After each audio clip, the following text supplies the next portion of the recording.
Hey friends, Leigh Brown here with One Community Real Estate in episode 2 of Cooking with Leigh, because just like you, I'm at home during the coronavirus and I actually like cooking. So now is my chance to make y'all some really long videos with some ingredients and some recipes and some fun so that maybe you can forget your woes for just a minute. So you know what we're gonna start with? We start with butter. Yes, because butter belongs in almost any recipe. And if it doesn't have butter, you probably should question it. And what I'm doing right now is heating up my stock pot, because chicken and dumplings are almost a one-pot meal. They cook in one pot, but you're gonna need one more bowl for mixing your dumplings. And so I'm waiting on it to heat up a little bit. And we're gonna use, you know, a tablespoon or thereabouts. I don't always measure things, and I think that's just because my grandmothers didn't either. So there goes some butter. Once that's melted, we're gonna add in some mirepoix. Now, I'm lazy, and so I buy it already cut at the grocery store. If you did not know, mirepoix is a combination of carrots, onions, and celery. So if you're cheaper than I am, and I'm pretty cheap, but not all the time, then what you could do is buy your carrots, onions, and celery and cut it up yourself. But I'm not good at chopping. I did not take that class in cooking, and it was not taught to me by my grandmothers. So what I have is what you see. I would probably not be a very good television cook because I'm obviously not planning everything perfectly. So now I'm gonna let my butter melt, and I'm fixing to put my mirepoix in there. Now, full disclosure, I have washed my hands about 47 times already, and I already took my rings off because you don't want to get flour in them. And I cleansed my countertops extra good, because that's another reason realtors will tell you that's why you want quartz countertops, because they are non-porous. And I know some of y'all like your granite, but y'all, granite, you got to seal all the time because that is a natural surface and it is porous. And if you like to cook on your countertops, you can make a hot mess out of your granite. And some of y'all let raw chicken lay around, which you probably shouldn't do that anyway. We're not messing with raw chicken tonight. I should tell y'all, as you're putting your shopping list together and you wrote down your butter and your mirepoix, you should know that because I'm lazy, I also buy the roasted chicken at the Harris Teeter, and I pull the chicken off the bone. And that's about the extent of the work that I do. Now, if you want to get a whole chicken and cook it down, then you're gonna find out that it's actually cheaper to buy a roasted one. I don't understand grocery store math all the time. I don't know why it happens, but anyway, we're about to get our butter melted good here. I'm at a medium heat. I don't go medium high right now because it's not time for it to boil. Now, when it's ready for it to boil, I'll cut the heat up. It's not ready yet, but my butter's about melted. If you're a new cook, you should know that if you let your butter go too long, it will burn, and it will be a beautiful shade of brown, but that is not the flavor we are looking for. So let me get my wooden spoon, because like any good old person, I like to cook with a wooden spoon. Lots of things you can do with a wooden spoon, but we're not going to get into that right now. So let me let the mirepoix cook down. And what's going to go in there after that is fully translucent. You always kind of go by your onions. I'm going to put in a quart of chicken broth. And I use the one that's 33% less sodium just because it makes me feel like I'm healthier. And I got a quart of water. Now, the recipe calls for 2 quarts of water, but I have discovered that using the chicken broth adds a lot of flavor. And I'm all about flavor, which is, of course, why I cook with butter. And so that's your first steps, all right? So y'all good so far? Good. Have you a sip of something, in the immortal words of Bill Gallagher? I always use my great-grandmother's good glasses for cooking because it makes me feel special. So now we're going to work on our dumplings. So you need all-purpose flour. I only use white lily. And if you are a Yankee, I feel sorry for you if you do not understand that white lily is legit the best flour ever invented. It's why Southerners know how to make good biscuits, and it's why we make the better chicken and dumplings. We've got the good flour. So there's 2 cups of flour going in this. And when you're measuring for dumplings, you don't have to be like crazy precise, because this is not a precision French baking event.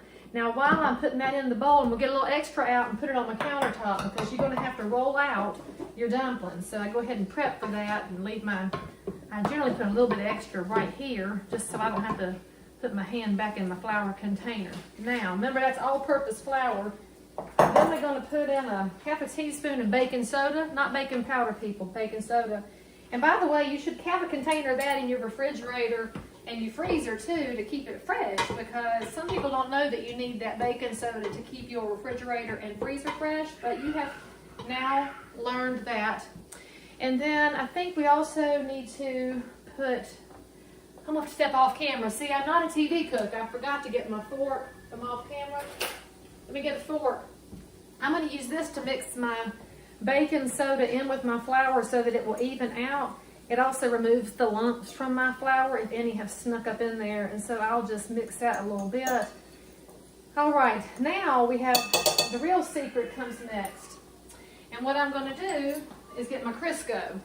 Crisco is your friend. If you think shortening is terrible or lard is bad, you have missed out on the beauties of life.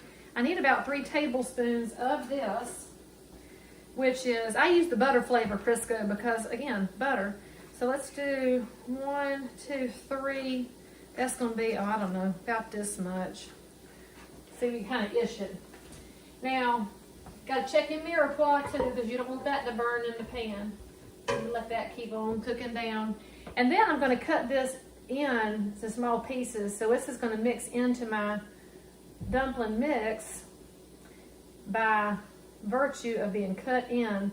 So you don't ever dump shortening in at one shot. And you also don't melt it because it's just a different kind of product. And I need this for the texture and for the crumbliness of my dough, because it will give you kind of the cornmeal texture when you chunk it into your flour and baking soda combination. Now, if you are not familiar with shortening and lard and Crisco, you should know that you don't buy off brands of some things. Like y'all don't buy off brand toilet paper. Well, you didn't until the coronavirus situation, but you don't buy off brands of toilet paper, you don't buy off brands of tampons, and you don't buy off brands of Crisco, all right? So we're just gonna make sure that we're using nice little chunks spread out throughout the pan into our mixture there. And see, it's gonna make your hands have a very nice sheen on it. So if you have dry hands, it's a wonderful thing to cook with Crisco. So now what I have got to do is get my pastry blender. It's one of the better tools in my kitchen.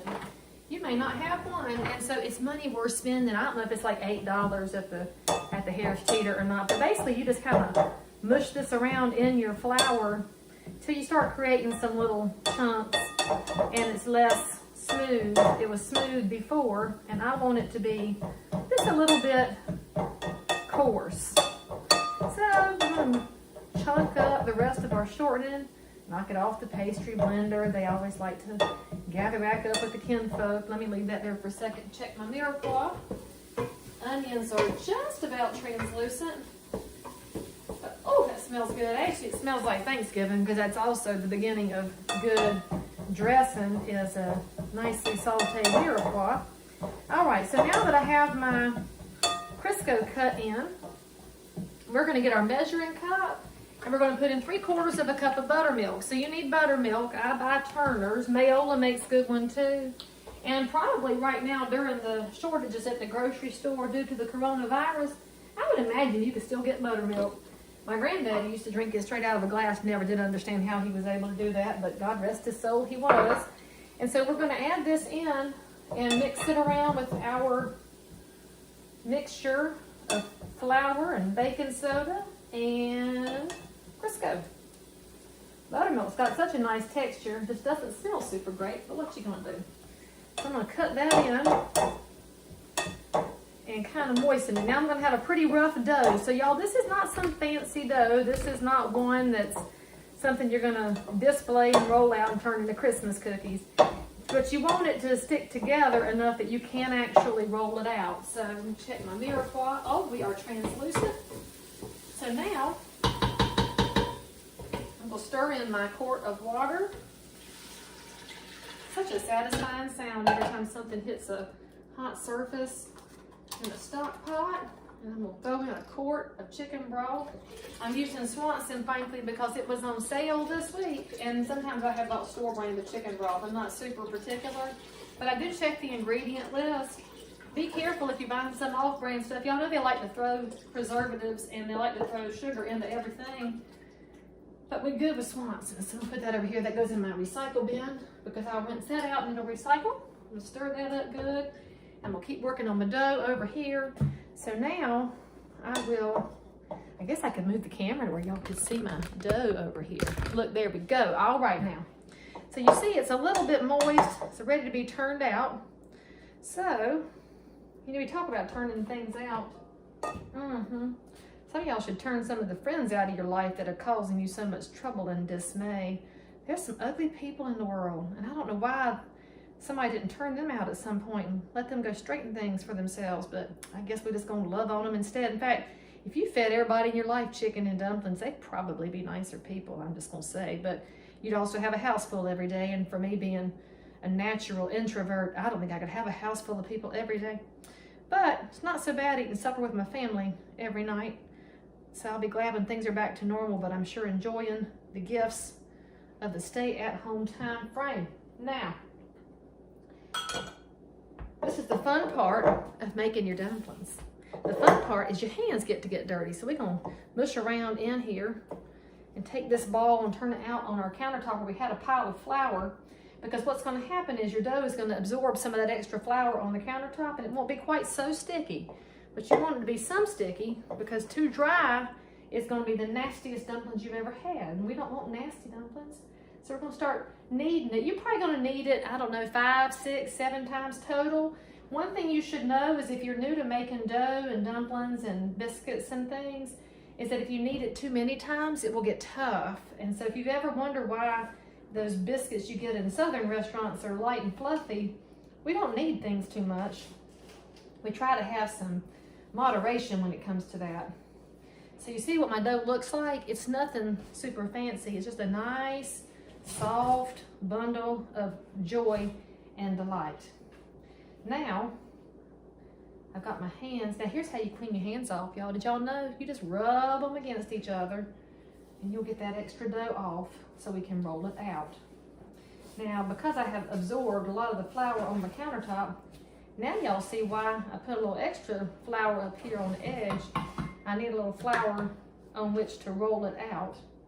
Now, because we're making home dumplings and we're not doing something super duper fancy, you do not have to get a rolling pin, although I have one. I will tell you, my favorite rolling pin is a cold bottle of wine that lives in the refrigerator, and it's not even a kind that I would drink, but it's the perfect shaped bottle for rolling things out.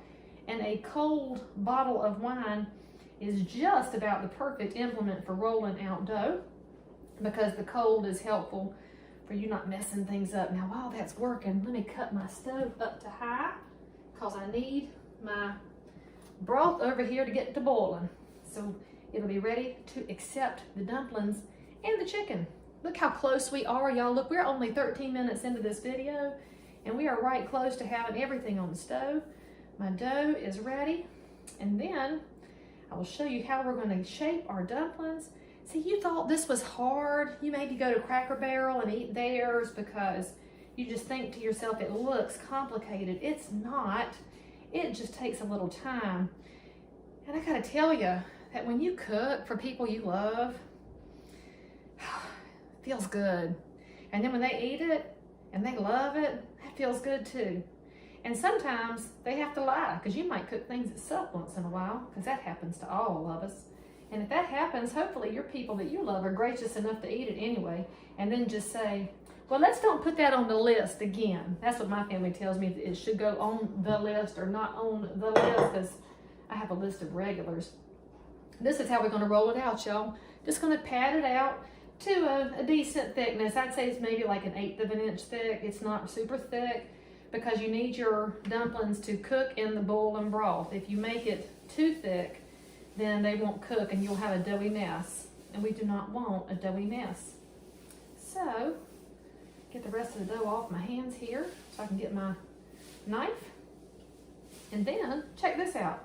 Here's how we're gonna make your dumplings. We're just gonna slice like that. I like to slice mine in strips, and then I'm gonna cut it into smaller bits. And so most of my dumplings are gonna be yay big. So, you know, 1.5 inches long or so. I don't like giant ones because I like it to disperse well in the broth. And frankly, this is the way I make it. It's the way my people eat it. And that's the way you're learning to make it tonight. So congratulations.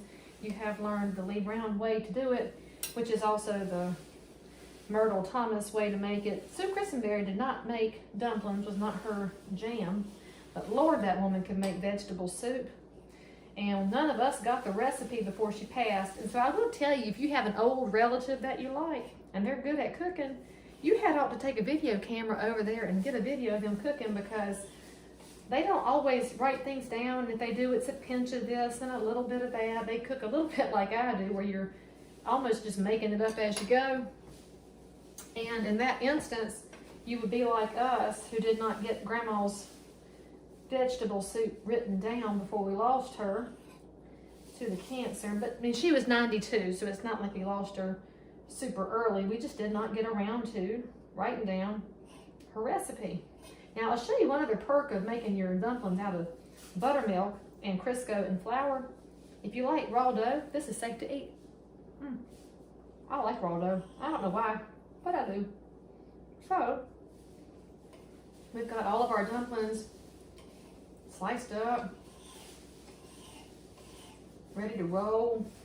Well, not ready to roll, we already rolled it, but ready to go in the broth as soon as she's boiling. I might should have started boiling a little bit sooner, but hey, what you gonna do? I was distracted by talking to y'all. So what we're gonna do, I'm gonna put the dumplings in the broth very shortly, because I got little bubbles. I gotta stop looking because the watch pot never boils. I'm gonna toss in a chicken's worth of meat, and then it's gonna cook for, I don't know, 10 minutes, 12 minutes, whatever. As soon as you feel like it's hot enough and the dumplings are nicely floating at the top, it'll be done. And what you'll have is a Southern supper for company or for family or for yourself or for your friends. And then you want to serve it with a piece of bread or a biscuit, that's fine. We like to serve ours with sourdough just because I like their sourdough they have over at the Trader Joe's. Serve an adult beverage with it, but most importantly, serve it with some love and some conversation. And I'll see y'all next time.